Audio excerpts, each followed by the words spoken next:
السلام علیکم، چینل پر نئے ہیں تو سبسکرائب کریں، ویڈیو کو لائک کر دیں۔ قبر سے غائب ہو گیا۔ جب حضرت سیدنا ثابت بنانی رحمہ اللہ تعالیٰ علیہ کا وصال ہوا اور انہیں دفن کیا گیا تو اینٹیں برابر کرتے ہوئے ایک اینٹ گر گئی۔ حضرت سیدنا جعفر بن حسین رحمہ اللہ تعالیٰ علیہ فرماتے ہیں، میں نے اینٹ نکالنے کے لیے قبر میں ہاتھ ڈالا تو کسی کو نہ پایا۔ میں بڑا حیران ہوا لیکن کسی کو یہ بات نہ بتائی، اور اسی سوچ میں حضرت سیدنا ثابت بنانی رحمہ اللہ تعالیٰ علیہ کے گھر آ گیا۔ میں نے آپ رحمۃ اللہ تعالیٰ علیہ کی بیٹی سے تعزیت کی اور اسے دریافت کیا وہ کون سی دعا یا بات کہا کرتے تھے، تو ان کی بیٹی نے جواب دیا، میں انہیں اکثر روتے اور یہ آیت کریمہ تلاوت کرتے ہوئے دیکھتی تھی، رب لا تذرنی فردا وانت خیر الوارثین۔ ترجمہ کنز الایمان، اے میرے رب مجھے اکیلا نہ چھوڑ اور تو سب سے بہتر وارث۔ تو میں نے کہا یقیناً اللہ عز و جل نے حضرت سیدنا ثابت کی دعا کو قبول فرما لیا ہے۔ ایک بزرگ فرماتے ہیں کہ میں نے ایک پہاڑ کے دامن میں پریشان حال نوجوان دیکھا جس کے آنسو رخساروں پر بہہ رہے تھے۔ میں نے اس سے پوچھا، اللہ عز و جل تم پر رحم فرمائے، تم کون ہو؟ اس نے جواب دیا، میں اپنے آقا سے بھاگا ہوا ایک غلام ہوں۔ تو میں نے اس سے کہا، واپس لوٹ جا اور معافی مانگ لے۔ تو اس نے کہا، معذرت کے لیے کوئی دلیل ہونی چاہیے، ایک نافرمان کون سا عذر پیش کرے؟ تو میں نے اسے مشورہ دیا، ایسے شخص سے رابطہ قائم کر جو اس کی ہاں تیری سفارش کرے۔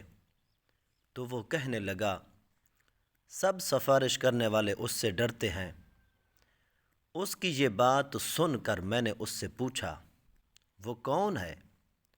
تو اس نے بتایا کہ وہ میرا مولا عز و جل ہے جس نے بچپن میں مجھے پالا، لیکن جوان ہو کر میں نے اس کی نافرمانی کی۔ مجھے اس سے شرمندگی ہوتی ہے کہ میں اس سے خوبصورت شکل اور برے فعل سے ملوں گا۔ پھر اس نے ایک چیخ ماری اور اس کے ساتھ ہی اس کی روح قفس انصری سے پرواز کر گئی۔ اس وقت ایک بوڑھی عورت کہیں سے آ پہنچی اور کہنے لگی، اس غم اور مصیبت کے مارے ہوئے انسان کے مرنے پر کس نے مدد کی؟ میں نے اس سے عرض کی، اس کی تجہیز و تکفین پر میں آپ کی مدد کروں گا۔ تو وہ بولی، اس کو اپنے مارنے والے کے سامنے اس حالت میں چھوڑ دو، ممکن ہے کہ اس کی حالت میں دیکھ کر وہ اس پر رحم فرما دے۔ حضرت سیدنا یوسف بن حسین رحمہ اللہ تعالیٰ علیہ فرماتے ہیں کہ میں حضرت سیدنا ذوالنون مصری کی بارگاہ میں حاضر تھا اور آپ ارد گرد بیٹھے ہوئے لوگوں کو بیان فرما رہے تھے۔ سب لوگ رو رہے تھے مگر ایک نوجوان ہنس رہا تھا۔ حضرت سیدنا ذوالنون مصری نے اس سے پوچھا، اے نوجوان تجھے کیا ہے؟ لوگ رو رہے ہیں اور تم ہنس رہے ہو۔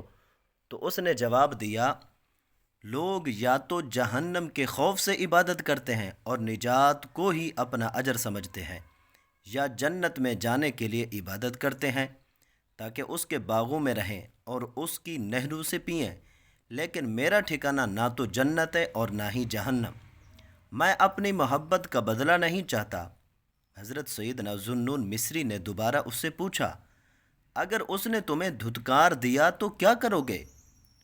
تو اس نے چند اشعار سنائے جن کا مفہوم یہ ہے، جب میں نے محبت کے باوجود وصال حاصل نہ کیا تو دوزخ میں ٹھکانہ بنا لوں گا، پھر جب مجھے صبح و شام عذاب ہوگا تو میری چیخ و پکار سے اہل دوزخ بھی تنگ آ جائیں گے۔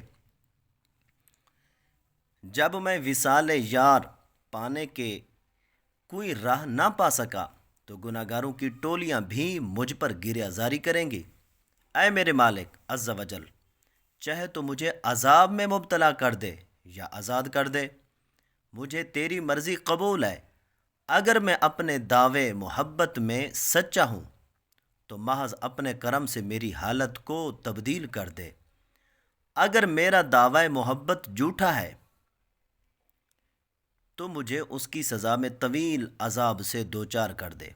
جب وہ چپ ہوا تو ایک غیبی آواز آئی، اے ذوالنون! مخلصین کی اپنے رب عز و جل سے ایسی محبت ہوتی ہے کہ وہ خوشحالی اور تنگ دستی میں بھی اس سے محبت کرتے ہیں، غموں اور مصیبتوں پر بھی اس کا شکر ادا کرتے ہیں۔ نیک لوگ اس لیے سعادت مند ہو گئے کیونکہ انہوں نے دنیا کو چھوڑ کر اپنے رب عز و جل کو مقصود بنایا۔ جب انہوں نے اس مقصد میں رغبت اختیار کی تو انہیں اس تک پہنچنے سے بیوی بچوں کی محبت نہ روک سکی۔ انہوں نے اس راہ میں آنے والی مشقت کو شہد سے زیادہ میٹھا پایا۔ ان کے لیے شہد بھی ان تکالیف جیسا میٹھا نہیں۔